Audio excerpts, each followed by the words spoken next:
Hi. So, if you are a manager right now and you find people in your org way more AI optimist than you, this video is for you. So, the leadership keeps setting expectations like it's 2030, and the team are churning out reports quick, but it has to be reworked, relooked, and redone to maintain the quality. And you are trying to balance the two, trying to learn new courses and still figuring out why is it you that not getting the perfect efficiency. You might be wondering, what can I do differently, and am I not good enough to keep up?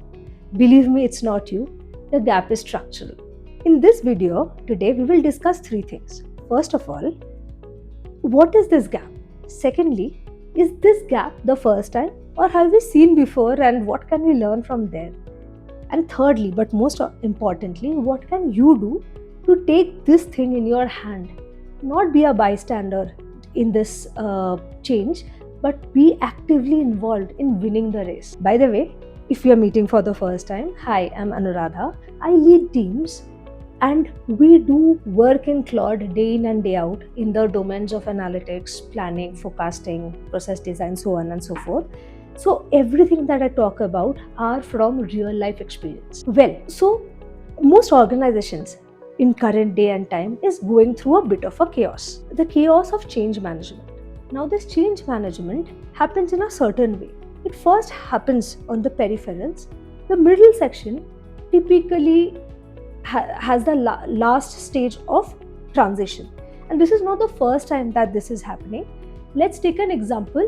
For 1890, the entire factories across America, when they wanted to replace the steam engine with the electric one, so they got these electric engines and they thought, well, we will get efficiency from tomorrow. But guess what, that didn't happen. It took 30 years to get that efficiency. Around 1920, when a set of new factories tried to design the factories around this electrical engine, that is when the productivity boomed. While the engines were changed, the shaft, the belts were all old. When they replaced with each engines having their own motors, their own systems, that's when the productivity changed.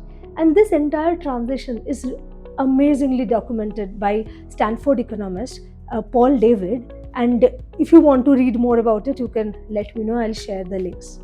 The AI transition is a lot like this engine transition. So the transition of the AI has happened, but the system redesign around you, the middle managers, is not done yet. No one is thinking of how to develop it holistically.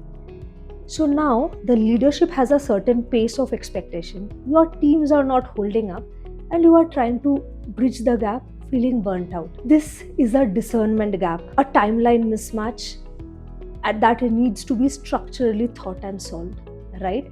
And this is not a feeling only a few people are feeling it, right? Gallup has done a research in 2026 itself all over the world that has been documented in Harvard research papers, and it says the manager engagement score all over the world has reduced by 1/3, right? The managers are not able to understand how to improve the quality and hold the expectations straight. Now coming to what can you do as a manager, right? So the first thing is scale up your team in terms of review and feedback. When they show a polished review or a presentation or some kind of an output, ask what are the top 3 things that they have derived that's really different from the last time. Ask what are the checks they have done and how they are sure of the output and will they bet their name on it. There has to be a different way of questioning the reports to judge the quality, not just by seeing the output. Second, set an expectation to the team that beautified output is the new normal. That will not hold them for a quality. They have to deliver the quality irrespective of the output, how it looks and feels.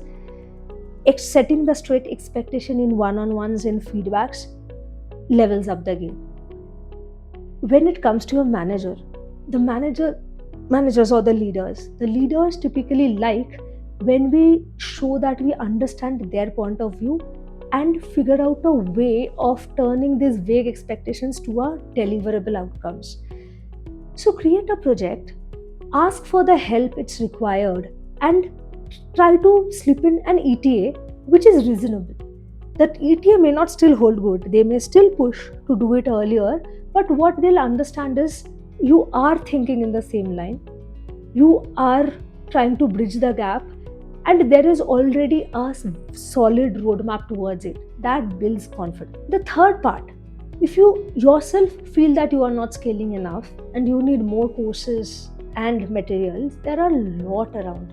If you are already doing, you can skip this part, but if you're not, there are a lot of YouTube videos, online materials from channels like Coursera to uh, open source courses in best of the university platforms like Harvard and Cambridge. It's a bit of a rabbit hole, so I'll not discuss in detail, but if you need more details, let me know. I'll create a dedicated video for it, right? The last point, if you are trying to do this all by yourself, it's a wasteful resource usage, because most managers around you are also struggling in the same. Create a resource pool. You can have a website in your office where you put in all the intelligent and smart discoveries that you have done. Also learn from each other what they have done. Have a way of gamifying it so that it becomes interesting and you learn from each other. That's an amazing way to uplift everyone together. The transition isn't over yet.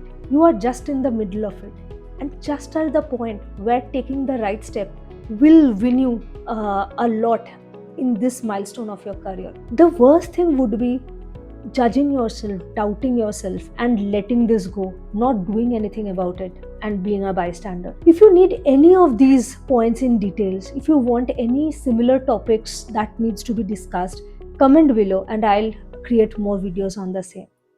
And if you are new here, please subscribe. Your subscription means a lot. Thank you.